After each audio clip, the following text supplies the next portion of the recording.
আজ থেকে শুরু হয়েছে চলতি বছরের এসএসসি ও সমমানের পরীক্ষা। এবার 9টি সাধারণ শিক্ষা বোর্ড, কারিগরি শিক্ষা বোর্ড ও মাদ্রাসা শিক্ষা বোর্ডের এসএসসি, আলিম, SSC, BMB, MT, SSC vocational diploma in commerce পরীক্ষায় মোট পরীক্ষার্থী 14,50,790 জন।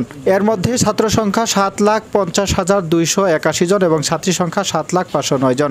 এবার মোট কেন্দ্র 2,725টি ও মোট শিক্ষা প্রতিষ্ঠান 9,463টি।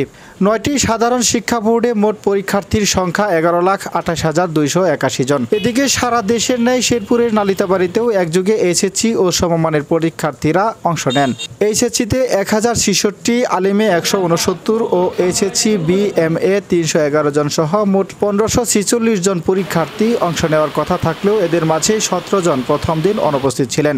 পরীক্ষা সুষ্ঠুভাবে পরিচালনা করার জন্য সার্বিকভাবে পরীক্ষার কেন্দ্র পরিদর্শন করেন নালিতাবাড়ী উপজেলা নির্বাহী অফিসার ও মাধ্যমিক শিক্ষা অফিস সহ সংশ্লিষ্ট কর্মকর্তা কর্মচারীবৃন্দ। এম উজ্জ্বল, গ্লোবাল নিউজ বাংলা।